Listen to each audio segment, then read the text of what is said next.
Have you ever just stopped and wondered what really connects you to existence itself? I mean, beyond your job, beyond your relationships, beyond the day-to-day grind.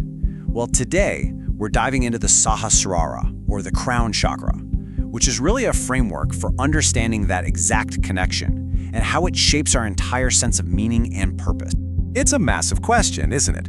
It's not about what you do, but about the simple, fundamental feeling of being alive, being part of something, well, something vast. And that question, that feeling, that's the very territory of the Crown Chakra. Okay, so let's break it down. What exactly is the Sahasrara? We're going to look at where it is, what it does, and why it's so fundamentally different from all the other energy centers in your body. So, fittingly, the Sahasrara is located at the very top of your head. It's our highest point. It's seen as the center of pure awareness, that place where our little individual I can start to merge with a much bigger, more universal understanding of things. And this is a really key distinction. You know, the other chakras deal with things we can easily point to: survival, emotions, how we communicate. But the Crown Chakra, it operates on a totally different level. It's not about the nuts and bolts of daily life. It's about the big picture, meaning, consciousness, and our place in the whole cosmic dance.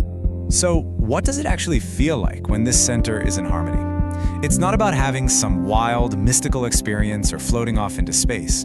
It's actually something much more grounded, clear, and deeply peaceful. When the crown is balanced, you get this incredible sense of clarity. And check out that last point, detachment, but not indifference. That's so important.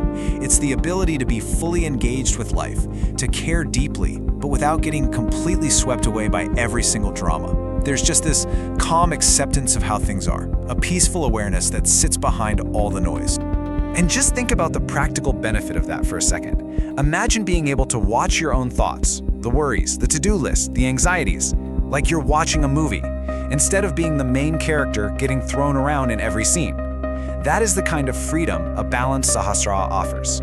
It's a huge shift from being in the storm to calmly observing it. This brings us to a really crucial idea. Purpose is felt rather than intellectually defined. A balanced crown doesn't just hand you a neat 5-point mission statement for your life. Instead, purpose becomes this intuitive feeling, a sense of rightness that you feel deep in your bones, not something you have to argue yourself into with logic.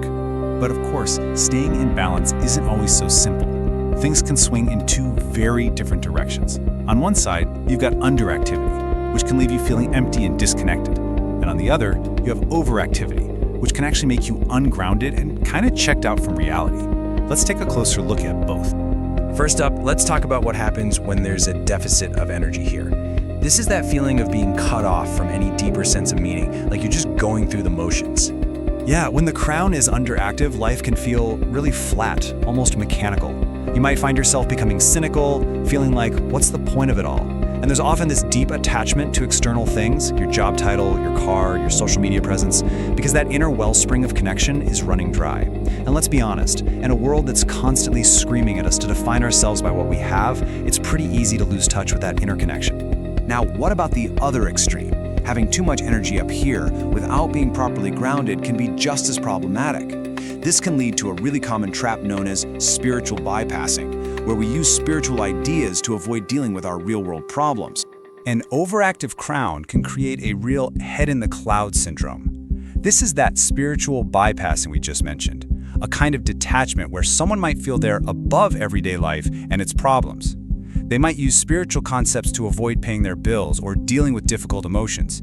It's a really subtle trap, especially now, when spiritual ideas are everywhere, but deep, honest integration is pretty rare. And these imbalances aren't just in your head. They can absolutely show up physically. Our mind and body are not separate.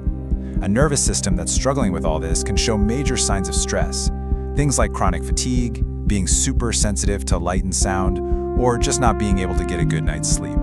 So all of this, the balance, the imbalance, it all leads to the core lesson of the Sahasrara. And it's a powerful but honestly an often misunderstood concept, the freedom that is found in surrender.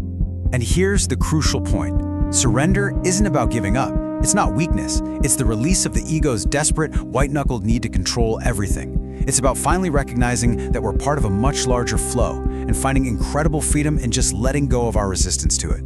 And that, right there, might be the most important takeaway of all. The whole point of balancing the crown chakra isn't to float away from our lives. It's the exact opposite. It's to become so internally free that we can live more fully, more presently, and more effectively right here in the middle of all the beautiful mess. So this is the question that the Sahasrara really leaves us with, and it's not a one-and-done answer. It's a lifelong exploration. How do we find that beautiful balance between engaging with our responsibilities, our relationships, and our lives, while holding on to that calm, expansive awareness inside? It's a powerful thought to sit with.